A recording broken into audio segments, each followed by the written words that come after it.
CM ಸ್ಥಾನದಿಂದ ಸಿದ್ದರಾಮಯ್ಯನವ್ರನ್ನ ಬದಲಾಯಿಸದೇ ಇರೋದಕ್ಕೆ Congress high command ಕಡೆಗೂ ಅಂತಿಮ ನಿರ್ಧಾರ ಕೈಗೊಂಡಿದೆ. ಸೋನಿಯಾ ಗಾಂಧಿಯವರ ನೇತೃತ್ವದಲ್ಲಿ ದೆಹಲಿಯಲ್ಲಿ ಒಂದು ಸಭೆ ನಡೆಯುತ್ತೆ.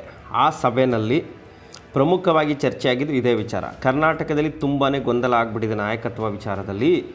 ಏನಾದರೂ ಒಂದು ಅಂತಿಮ ನಿರ್ಧಾರ ಕೈಗೊಳ್ಳಬೇಕು ಅನ್ನೋ ಒಂದು ಚರ್ಚೆ ಶುರುವಾಗುತ್ತೆ. ಆಗ ಸೋನಿಯಾ ಗಾಂಧಿಯವರು ಖಡಕ್ಕಾಗಿ ಹೇಳ್ಬಿಡ್ತಾರಂತೆ, ಕರ್ನಾಟಕದಲ್ಲಿ ಸದ್ಯಕ್ಕೆ ಯಾವ ಬದಲಾವಣೆಯನ್ನು ಮಾಡಬೇಕಾಗಿಲ್ಲ, ಸಿದ್ದರಾಮಯ್ಯನವರು ಮುಖ್ಯಮಂತ್ರಿ ಸ್ಥಾನದಲ್ಲಿ ಮುಂದುವರಿಬೇಕು ಅಷ್ಟೇ ಅಂತೇಳಿ ಖಡಕ್ ನಿರ್ಧಾರವನ್ನು ತಿಳಿಸ್ತಾರೆ. ಮತ್ತೊಂದು ವಿಚಾರವನ್ನು ಹೇಳ್ತಾರೆ, ಮುಂದಿನ ವರ್ಷ ಮೇ ತಿಂಗಳಲ್ಲಿ ಕೇರಳದಲ್ಲಿ ವಿಧಾನಸಭಾ ಚುನಾವಣೆ ಇದೆ. ಆ ಚುನಾವಣೆ ತನಕ ನಾಯಕತ್ವ ಬದಲಾವಣೆ ಅನ್ನೋ ವಿಚಾರ ಯಾರು ಮಾತಾಡಲೇಬಾರ್ದು. ಕೇರಳದಲ್ಲಿ ಚುನಾವಣೆ ಆದಮೇಲೆ ನೋಡೋಣ, ಚರ್ಚೆ ಮಾಡೋಣ, ಅಲ್ಲಿವರೆಗೂ ಯಾರು ಅದ್ರ ಬಗ್ಗೆ ತುಟಿಕ್ ಅನ್ನಬಾರ್ದು. ಯಾಕಂದರೆ ಕೇರಳ ವಿಧಾನಸಭಾ ಚುನಾವಣೆ ಕಾಂಗ್ರೆಸ್ ಪಕ್ಷದ ಅಳಿವು ಉಳಿವಿನ ಪ್ರಶ್ನೆ. ಕೇರಳದಲ್ಲಿ ಕಾಂಗ್ರೆಸ್ ಉತ್ತಮ ಸಾಧನೆಯನ್ನು ಮಾಡಬೇಕು. ನಮ್ಮ ಮೈತ್ರಿ ಪಕ್ಷದೊಂದಿಗೆ ಸೇರಿಕೊಂಡು ಕಾಂಗ್ರೆಸ್ ಪಕ್ಷ ಉತ್ತಮ ಸಾಧನೆ ಮಾಡಿದ್ರೆ ನಮಗೆ ಬೆಲೆ ಬರುತ್ತೆ, ಇಲ್ಲ ಅಂದರೆ ಕಷ್ಟ ಆಗುತ್ತೆ. ಯಾಕಂದರೆ ಕೇರಳದಲ್ಲಿ ಅಹಿಂದ ಮತದಾರರು ಮತ್ತು ಮುಸ್ಲಿಂ ಮತದಾರರು ನಿರ್ಣಾಯಕ ಪಾತ್ರವನ್ನು ವಹಿಸ್ತಾರೆ. ಅಂತಹ ರಾಜ್ಯದಲ್ಲಿ ನಾವು ಉತ್ತಮ ಸಾಧನೆ ಮಾಡದೇ ಇದ್ದರೆ ಬೇರೆ ಮೆಸೇಜ್ ಹೋಗುತ್ತೆ. ಜೊತೆಗೆ ಸಿದ್ದರಾಮಯ್ಯನವರಿಗೆ ಕರ್ನಾಟಕ ಮಾತ್ರವಲ್ಲದೆ ದೇಶದ ಎಲ್ಲ ರಾಜ್ಯಗಳಲ್ಲೂ ಅಭಿಮಾನಿಗಳಿದ್ದಾರೆ. ಅದರಲ್ಲೂ ಕೇರಳದಲ್ಲಿರುವಂತಹವರು ಸಿದ್ದರಾಮಯ್ಯನವರು ಕಂಡ್ರೆ ಬಹಳನೇ ಇಷ್ಟಪಡ್ತಾರೆ. ಅದರಲ್ಲೂ ಮುಸ್ಲಿಂ ಸಮುದಾಯ ಮತ್ತು ಜಾತ್ಯತೀತ ಮನೋಭಾವವುಳ್ಳಂತಹ ಜನ ಸಿದ್ದರಾಮಯ್ಯನವರ ನಾಯಕತ್ವವನ್ನು ಒಪ್ಕೊಂಡಿದ್ದಾರೆ. ಸಿದ್ದರಾಮಯ್ಯ ಉತ್ತಮ ನಾಯಕ ಅಂತ ಕೊಂಡಾಡ್ತಾ ಇದ್ದಾರೆ. ಇಂತಹ ಟೈಮ್ನಲ್ಲಿ ನಾವು ಸಿದ್ದರಾಮಯ್ಯನವ್ರನ್ನ ಕೆಳಗಿಳಿಸ್ಬಿಟ್ರೆ ಕೇರಳ ಚುನಾವಣೆಯಲ್ಲೂ ಎಫೆಕ್ಟ್ ಆಗುತ್ತೆ. ಇದ್ರ ಬಗ್ಗೆ ಎಚ್ಚರಿಕೆಯಿಂದ ಇರಿ ಅಂತೇಳಿ ಸೋನಿಯಾ ಗಾಂಧಿ ರಾಜ್ಯ ನಾಯಕರಿಗೆ ಖಡಕ್ ಸಂದೇಶವನ್ನು ರವಾನಿಸಿರೋದು. ನಾಯಕತ್ವ ಬದಲಾವಣೆ ವಿಚಾರವನ್ನು ತರಲೇಬೇಡಿ. ಕೇರಳ ಚುನಾವಣೆಯಲ್ಲಿ ಇದರ ಎಫೆಕ್ಟ್ ಆಗಿಬಿಟ್ರೆ ನಾವು ಖಂಡಿತ ಮಣ್ಣು ಮುಕ್ಕಬೇಕಾಗತ್ತೆ. ಸಿದ್ದರಾಮಯ್ಯನವ್ರ ತಂಟೆಗೆ ಹೋಗೋದು ಬೇಡ.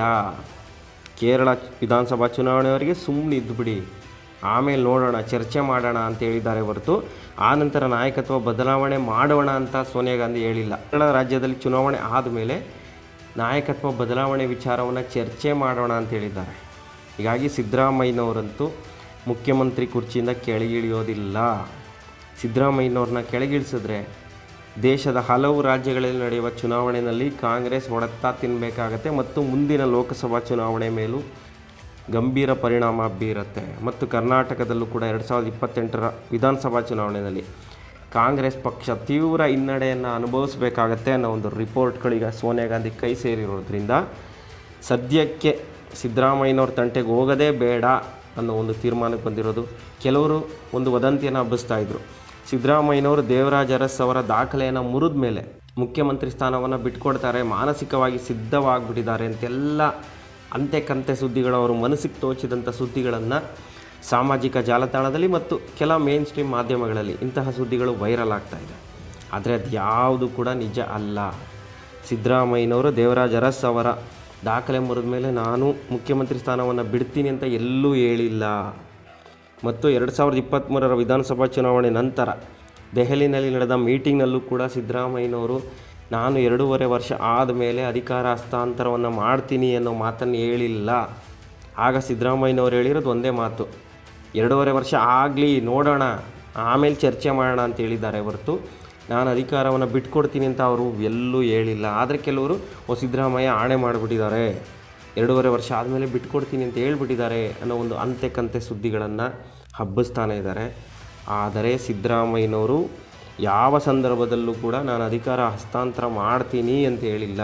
ಬದಲಾಗಿ 2.5 ವರ್ಷದ ನಂತರ ನೋಡೋಣ, ಆಗ ಈ ವಿಚಾರ ಚರ್ಚೆ ಮಾಡೋಣ, ಆಮೇಲೆ ಏನು ತೀರ್ಮಾನ ಆಗುತ್ತೋ ನೋಡೋಣ ಅಂತ ಹೇಳಿದ್ದಾರೆ. ಹೀಗಾಗಿ ಸಿದ್ದರಾಮಯ್ಯನವ್ರನ್ನ ಮುಖ್ಯಮಂತ್ರಿ ಸ್ಥಾನದಿಂದ ಕೆಳಗಿಳಿಸೋದು ಅಷ್ಟು ಸುಲಭ ಅಲ್ಲ. ಅವ್ರನ್ನ ಕೆಳಗಿಳಿಸಿದ್ದೇ ಆದರೆ ದೇಶದ ಹಲವು ರಾಜ್ಯಗಳಲ್ಲಿ ಕಾಂಗ್ರೆಸ್ ಪಕ್ಷ ದೊಡ್ಡ ಹೊಡೆತವನ್ನು ತಿನ್ನಬೇಕಾಗತ್ತೆ. ಮತ್ತು ಕರ್ನಾಟಕದಲ್ಲೂ ಕೂಡ 2028ರಲ್ಲಿ ಕಾಂಗ್ರೆಸ್ ಪಕ್ಷಕ್ಕೆ ಬಹಳನೇ ಹಿನ್ನಡೆ ಆಗತ್ತೆ ಅನ್ನೋ ಒಂದು ವಿಚಾರದಿಂದ ಸಿದ್ದರಾಮಯ್ಯನವ್ರ ತಂಟೆಗೆ ಹೋಗದೇ ಇರೋದಕ್ಕೆ ಈಗ ಕಾಂಗ್ರೆಸ್ ಹೈಕಮಾಂಡ್ ತೀರ್ಮಾನ ಮಾಡಿರೋದ್ರಿಂದ ಸದ್ಯದ ಸ್ಥಿತಿನಲ್ಲಿ ಸಿದ್ದರಾಮಯ್ಯನವರೇ 5 ವರ್ಷ ಮುಖ್ಯಮಂತ್ರಿ ಆಗಿರ್ತಾರೆ ಅನ್ನೋ ಮಾತುಗಳು ಕಾಂಗ್ರೆಸ್ ವಲಯದಲ್ಲೇ ಕೇಳಿ ಬರ್ತಿದೆ.